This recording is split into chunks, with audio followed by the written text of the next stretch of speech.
తెలంగాణలో సంచలనం సృష్టించిన ఫోన్ ట్యాపింగ్ కేసులో మరో కీలక పరిణామం చోటు చేసుకుంది. ఈ కేసులో అరెస్ట్ అయిన పోలీసులపై cyber terrorism sections IT act పోలీసులు ప్రయోగించనున్నారు. ఐటీ యాక్ట్ జోడిస్తూ కోర్టులో మెమో దాఖలు చేశారు.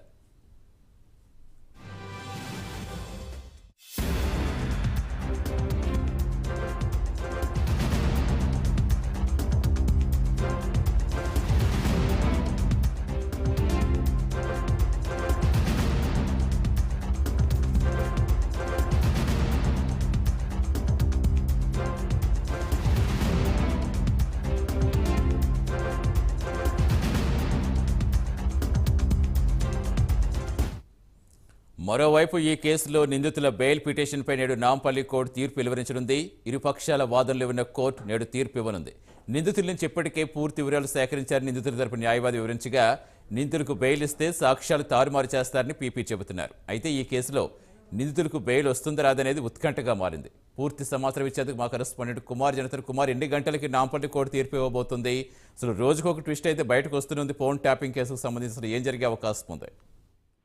Thank you Satish. తెలంగాణలో సంచలనం సృష్టించిన ఫోన్ ట్యాపింగ్ కేసులో ఈ రోజు ఒక కీలకమైన రోజనే చెప్పొచ్చు. మొత్తానికి ఈ నిందితుల తరఫున బెయిల్ పిటిషన్ పై ఈ రోజు నాంపల్లి కోర్టు అయితే తీర్పు ఉంది.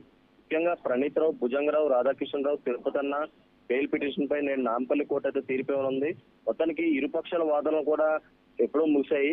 అలాగే అరెస్ట్ అయిన వారి నుండి ఇప్పటికే పూర్తి వివరాలు సేకరించారన్న నిందితుల తరఫు న్యాయవాది, అలాగే ఇప్పటి వరకు కూడా పోలీసులు సేకరించిన ఆధారాలను కూడా కోర్టుకైతే సమర్పించలేదంటూ కూడా పిటిషనర్ తరపున కౌన్సిల్ వాదన అయితే వినిపించారు. అలాగే కేసు దర్యాప్తు కొనసాగుతున్న తరుణంలో బెయిల్ ఇస్తే సాక్ష్యాలు తారుమారు చేస్తారని చెప్పి కూడా సిపిఐపై వాదించడం జరిగింది.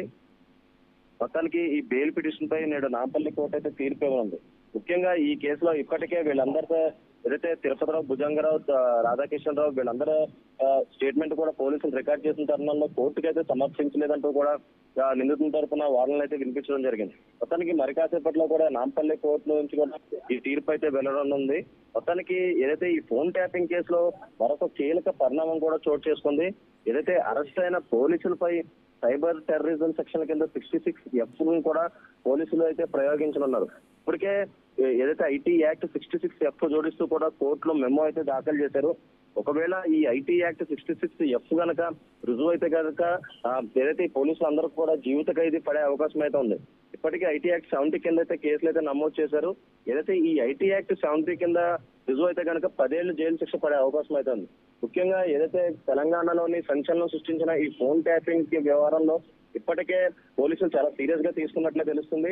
అలాగే ఈ రోజు బెయిల్ పిటిషన్ కూడా తీర్పు వెల్లడించనున్న నేపథ్యంలోని ఒకవేళ వాళ్ళకి బెయిల్ కనుక ఇస్తే కనుక ఈ కేసు కీలక దశలో ఉన్న నేపథ్యంలోని ఏదైతే ఆధారాలు తారుమారు అయ్యే అవకాశం ఉందంటూ కూడా వాళ్ళైతే వాదనలు అయితే వినిపించడం జరిగింది. అలాగే మరొక పక్క ఏదైతే cyber terrorism IT act 66F కూడా ప్రస్తుతం ప్రయోగించున్నారు. ఈ నేపథ్యంలోనే బెయిల్ అయితే మంజూరు చేయొద్దంటూ కూడా కోర్టును అయితే వెల్లడించారు. మొత్తానికి మరి కాసేపట్లో నాంపల్లి కోర్టు అయితే ఈ తీర్పు వెల్లడించనుంది. Satish, right, thank you Kumar.